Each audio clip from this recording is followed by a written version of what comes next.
Jangan pernah mainin hati orang yang tulus, apalagi kalau dia punya dendam.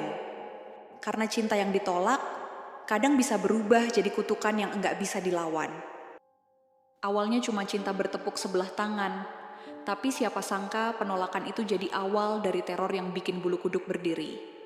Cerita ini dimulai di sebuah kota kecil di Jawa Tengah. Biasa aja, nggak ada yang aneh. Di sana tinggal seorang cowok bernama Reno. Orangnya kalem, pendiam, dan agak misterius.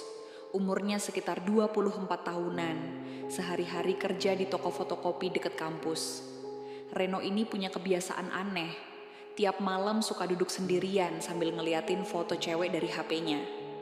Cewek itu namanya Tari. Cantik, ceria, dan populer banget di kampus. Banyak yang suka sama dia, termasuk Reno. Tapi bedanya, Reno ini udah lama suka, bahkan sejak Tari masih jadi pelanggan biasa di tempat fotokopiannya. Dia ngikutin semua medsos Tari, tahu semua kegiatan Tari, tapi nggak pernah berani nyapa langsung. Sampai akhirnya, suatu hari, Reno nekat nge-DM Tari. Awalnya sopan, basa-basi nanya tugas kuliah, terus lama-lama makin intens. Tapi ya, Tari cuek. Bahkan kadang cuma dibales oke atau thanks. Dan lama-lama, balesannya makin singkat. Sampai akhirnya nggak dibales sama sekali. Reno ngerasa, ini bukan cuma penolakan biasa, ini penghinaan. Dan dari situlah, semuanya mulai berubah. Setelah beberapa kali dicuekin sama Tari, Reno mulai berubah. Dulu yang sabar dan pendiam, sekarang jadi pemurung dan mudah emosi. Dia ngerasa kayak dihina, disepelein, kayak dirinya nggak ada harganya sama sekali. Padahal ya, Tari nggak pernah janji apa-apa. Tapi buat Reno, perhatian kecil dari Tari, yang mungkin cuma basa-basi, udah dia anggap sebagai harapan. Satu malam, Reno pulang kerja agak larut. Jalanan sepi, cuman ada suara jangkrik dan lampu jalan yang remang-remang.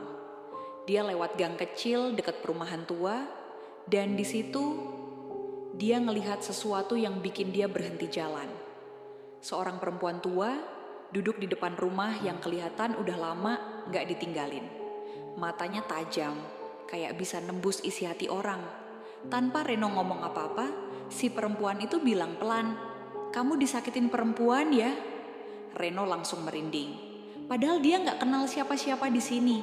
Tapi perempuan itu seolah tahu segalanya. Namanya Bukarsa, dukun tua yang katanya udah lama pensiun dari dunia hitam, tapi masih dipercaya orang-orang yang pengen jalan pintas. Bukarsa nawarin sesuatu ke Reno. "Kalau kamu mau, saya bisa bantu. Tapi sekali kamu mulai, kamu nggak bisa mundur." Reno diem. Dalam hatinya ada bisikan, biar dia tahu rasanya disakitin, biar dia nyesel udah nolak aku. Dan malam itu, Reno akhirnya bilang, "Saya mau, Bu." Setelah bilang saya mau, Bukarsa langsung berdiri dan ngajak Reno masuk ke dalam rumahnya.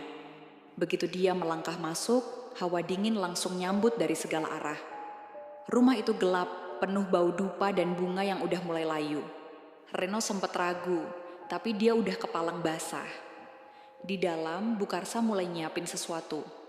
Ada mangkuk berisi air, bunga 7 rupa, sehelai kain hitam, dan seekor ayam hitam. Sambil komat kamit, dia nanya satu hal terakhir. "Kamu bener-bener yakin? Ini bukan buat main-main, Ren?" Reno cuma ngangguk. Di pikirannya cuma ada satu hal. Tari harus ngerasain sakitnya ditinggalin. Biar dia ngerti, cinta itu gak bisa dimainin. Bukarsa mulai ritualnya. Ayam disembelih, darahnya ditetesin ke mangkuk. Reno diminta nyebutin nama lengkap Tari 3 kali sambil ngebayangin wajahnya. Lalu, kain hitam itu dililitin ke mangkuk, dan Bukarsa bisikin sesuatu yang Reno gak paham artinya. Setelah ritual selesai, Bukarsa bilang, "Tunggu 3 hari, kamu bakal lihat sendiri perubahan itu. Tapi ingat, kamu sekarang udah masuk lingkarannya. Jangan pernah nyebut nama saya ke siapapun." Reno pulang dengan perasaan campur aduk. Di satu sisi, dia ngerasa bersalah. Tapi di sisi lain, ada rasa penasaran dan dendam yang belum selesai. Dan tepat 3 hari kemudian, Tari mulai berubah. Setelah mimpi itu, Reno bangun dengan badan keringetan. Tapi ada yang lebih aneh lagi. Di pergelangan tangannya muncul bekas merah, kayak dicakar sesuatu. Luka itu terasa panas, perih, tapi dia nggak inget kena apa. Awalnya Reno pikir itu cuma halusinasi. Tapi kejadian aneh mulai muncul satu persatu. Di kamarnya, lampu sering mati sendiri. Laptopnya nyala tengah malam, muter video tari yang lagi ketawa. Padahal video itu nggak pernah dia rekam. Bahkan kucing tetangganya selalu teriak tiap Reno lewat. Dan yang bikin makin horor, setiap malam dia dengar suara langkah kaki pelan di lorong kosannya. Padahal semua pintu udah dikunci. Suatu malam, Reno coba ngusir rasa takutnya. Dia ngambil ponsel, coba cari tahu soal efek santet dan balasan dari ilmu hitam. Dan disitulah dia nemu artikel lama dari blog misteri. Barang siapa menggunakan ilmu pemanggil roh untuk melukai orang lain, maka ikatan antara pelaku dan makhluk itu akan semakin kuat. Hingga akhirnya makhluk tersebut menuntut imbalan yang setimpal. Reno langsung merinding. Dia ingat, si dukun itu pernah bilang, setiap niat buruk itu ada harga yang harus dibayar. Tapi waktu itu dia cuma anggap omongan itu bagian dari ritual aja. Sekarang, dia sadar, harga itu mulai ditagih. Dan anehnya, sejak tari dirawat, sosok perempuan berambut panjang itu makin sering muncul di mimpi Reno. Tapi kini, sosok itu nggak lagi ngejar tari. Dia justru berdiri di ujung ranjang Reno. Terus senyum. Senyum yang dingin banget, seolah dia lagi nunggu waktu yang tepat buat ngambil sesuatu dari Reno. Malam itu, Reno udah niat banget buat tidur lebih awal. Dia nyalain ayat suci dari YouTube, biar tenang. Tapi makin dia coba tidur, makin berasa hawa dingin masuk dari jendela, padahal jendelanya ketutup rapat. Jam 2 lewat dikit, tiba-tiba, suara sesuatu jatuh dari dapur. Reno langsung bangun dan jalan pelan-pelan ke arah suara. Lampu lorong kosannya kedap-kedip, dia nyalain flash dari HP, dan ada bekas jejak kaki basah menuju ke arah kamarnya. Pas dia balik badan, HP-nya langsung mati. Gelap total, cuman ada suara, kayak orang bisik-bisik di kupingnya. "Kamu yang manggil aku, sekarang jangan kabur." Reno panik, lari balik ke kamar. Tapi pas nutup pintu, ada tangan kurus dari luar yang nahan pintunya. Tangan pucat, panjang, kuku hitam, cewek. Akhirnya dia berhasil nutup pintu dan ngunci. Tapi pas dia nengok ke cermin, cewek itu ada di belakangnya. Berdiri diam, rambut nutupin wajahnya. Refleks, Reno lempar cermin pakai bantal. Pecah. Tapi saat dia buka mata lagi, semuanya kosong. Pagi harinya, dia coba cari si dukun di pasar lama tempat pertama kali dia ketemu. Tapi lapak itu udah nggak ada. Orang-orang di sana bilang, dukun di pojok pasar. Ah, udah meninggal dari 5 tahun lalu, Mas. Reno langsung pucat. Jadi, selama ini siapa yang bantu dia waktu itu? Siapa yang dia ajak kerja sama buat santet tari? Dan kalau itu bukan orang hidup, berarti dia udah berurusan langsung sama makhluk dunia lain. Reno mulai merasa tubuhnya aneh. Setiap malam dia mimpi buruk yang sama.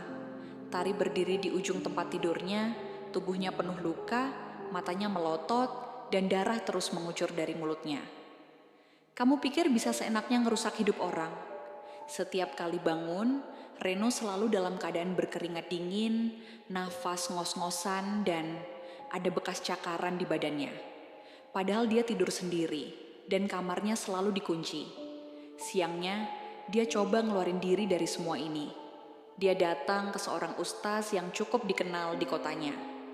Tapi begitu ustaz itu lihat wajah Reno, ekspresinya langsung berubah serius.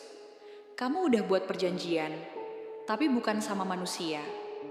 Ustaz itu bilang, aura di tubuh Reno udah kayak orang yang dipinjamkan tenaga sama makhluk halus. Artinya, dia bukan cuma korban, tapi udah bagian dari dunia mereka. Kalau kamu nggak tobat dan bersihin diri, hidup kamu bakal jadi tumbal buat perjanjian yang kamu buat sendiri. Malamnya Reno ngerasa kayak ada yang ngawasin terus. Dia coba buka pintu kamar, dan di depan pintunya Ada boneka kecil dari jerami, dipaku pakai paku karatan, dan darah segar netes dari dalamnya. Tangannya gemetar. Dia mulai sadar, semua ini benar-benar nyata, bukan cuma halusinasi. Dan kalau dia nggak segera lepas dari ini semua, dia sendiri yang bakal ditarik ke dunia itu.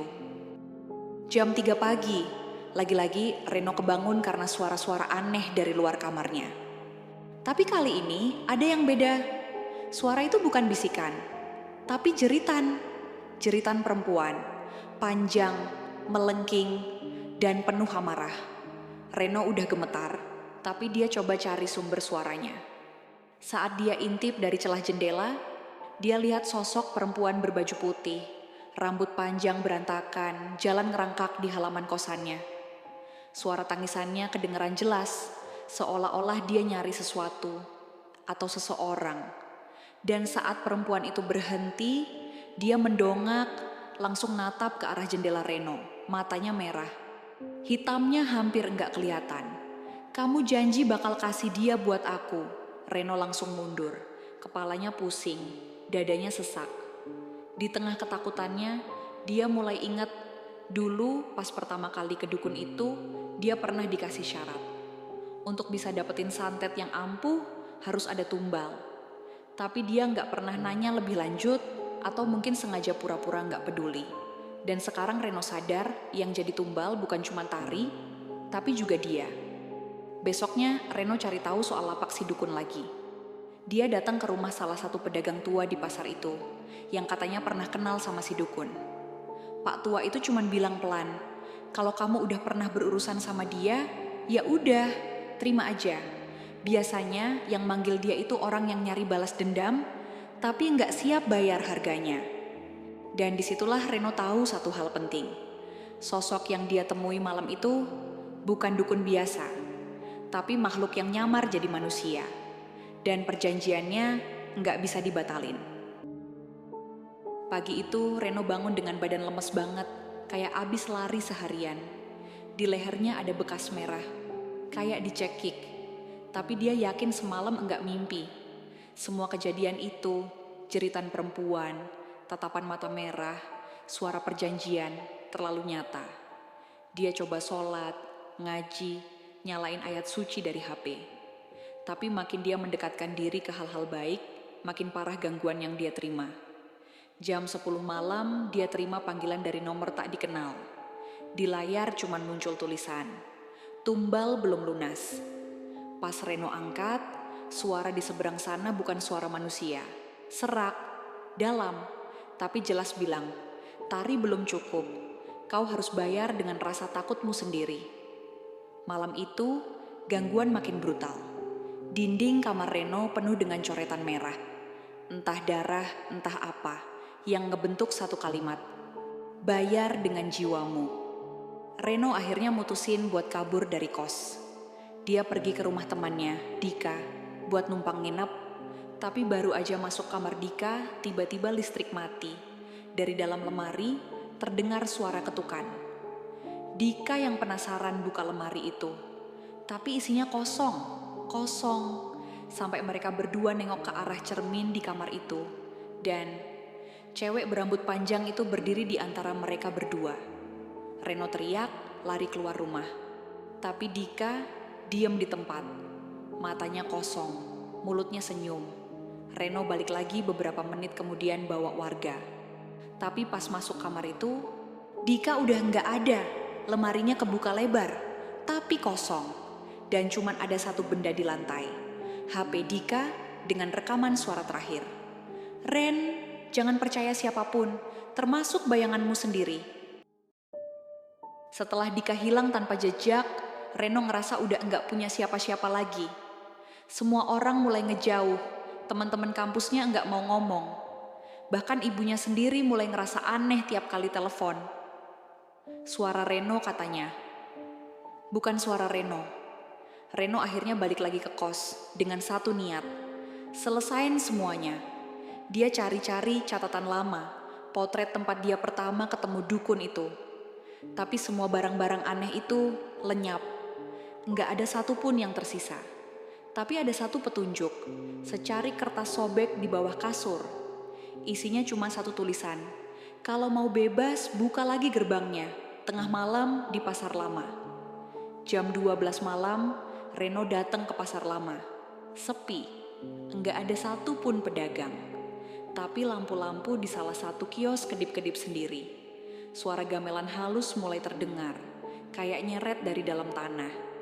Reno ikut suara itu, sampai dia nemuin sebuah pintu kayu tua yang sebelumnya enggak pernah dia lihat.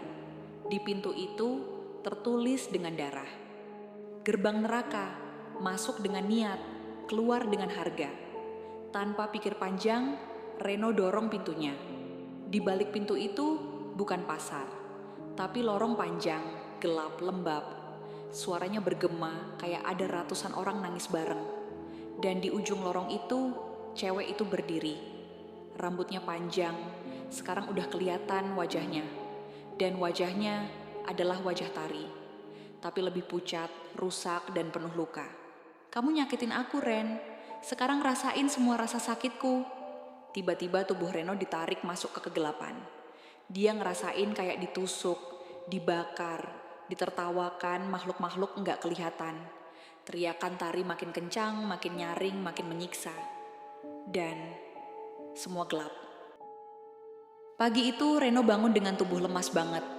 Tapi yang aneh, ada bekas luka memanjang di punggungnya, kayak cakaran. Dia nggak inget kejadian malam itu secara utuh, tapi tiap kali merem, wajah rusak Tari selalu muncul. Waktu dia ngaca, refleksi di cermin gerak lebih lambat dari dirinya. Dan yang lebih ngeri, kadang bayangannya senyum, padahal dia enggak. Reno mulai ngerasa ada yang ngawasin dia terus. Setiap sudut kamar, setiap lorong kampus, bahkan di kelas pun. Dia ngerasa ada sosok perempuan berdiri di belakang orang-orang. Tapi cuma dia yang bisa lihat. Pas malam, semua jadi makin jelas. Tiap lampu padam, sosok itu muncul di pojok kamar. Berdiri diam, rambut panjang menutupi wajah, sambil berbisik, "Satu nyawa enggak cukup, kamu masih hutang." Reno panik. Dia coba cari orang pinter buat bantuin. Tapi tiap kali dia nyoba ceritain semuanya, suara dia mendadak hilang. Seakan-akan ada sesuatu yang nahan. Dan puncaknya pas dia iseng rekam dirinya sendiri tidur, waktu dia putar ulang videonya kelihatan jelas. Dia tidur sambil duduk, matanya terbuka, dan ada suara perempuan tertawa dari balik kamera. Satu-satunya cara yang kepikiran buat lepas dari ini semua cuman satu. Harus ada pengganti. Hari itu Reno jalan sendirian ke sebuah tempat sunyi di pinggiran kota. Dia bawa satu foto, beberapa dupa, dan seikat rambut. Semua itu adalah syarat terakhir dari sosok yang selama ini ngikutin dia. Reno udah nggak sanggup hidup dalam teror. Setiap malam selalu dihantui. Nggak bisa tidur, nggak bisa makan. Bahkan teman-temannya mulai ninggalin dia karena sikapnya yang makin aneh. Kalau kamu nggak mau jadi tumbal selanjutnya, kamu harus cari pengganti. Begitu suara itu bilang waktu terakhir muncul di cermin kamar mandi. Dan sekarang Reno cuma punya dua pilihan. Menyerahkan seseorang yang dia kenal, atau mengakhiri semuanya sendirian. Tapi justru di detik terakhir, saat dia nyiapin ritual pemindahan arwah itu, dia ngelihat foto Tari yang dulu pernah dia santet. Senyum Tari di foto itu, senyum polos orang yang enggak tahu apa-apa. Air mata Reno jatuh. Dia sadar, ini semua salahnya. Semua penderitaan yang dia alami, ya, itu balasan dari perbuatannya sendiri. Dan kalau dia terus lari, dosa itu bakal makin besar. Akhirnya, Reno bakar semua benda ritual. Dia berdiri di tengah lingkaran sesajen yang udah dia siapkan, dan dia bilang, "Kalau emang harus dibayar pakai nyawa, ambil nyawaku. Tapi cukup sampai di sini, jangan ada korban lain." Angin mendadak kencang, api dupa membesar, dan semua jadi hitam. Besok paginya, warga nemuin tubuh Reno di tengah kebun kosong, terbakar sebagian. Tapi anehnya, wajahnya terlihat tenang, seolah dia tidur tanpa beban. Di sekitar lokasi, nggak ada jejak siapa-siapa. Tapi di balik pohon, ada seseorang yang sempat lihat, sesosok perempuan berdiri. rambut panjang, senyum mengerikan, santet, balas dendam dan pengorbanan, semuanya harus dibayar. Dan kadang, harga yang dibayar lebih mahal dari yang kita kira. Kalau kalian punya dendam, jangan pernah pikir buat nyari jalan pintas. Karena bisa aja yang kalian ajak kerja sama bukan manusia. Kalau kamu suka cerita ini dan pengen lanjut ke kisah horor lainnya, tinggal bilang ya. Aku siap bantu bikin yang lebih serem lagi.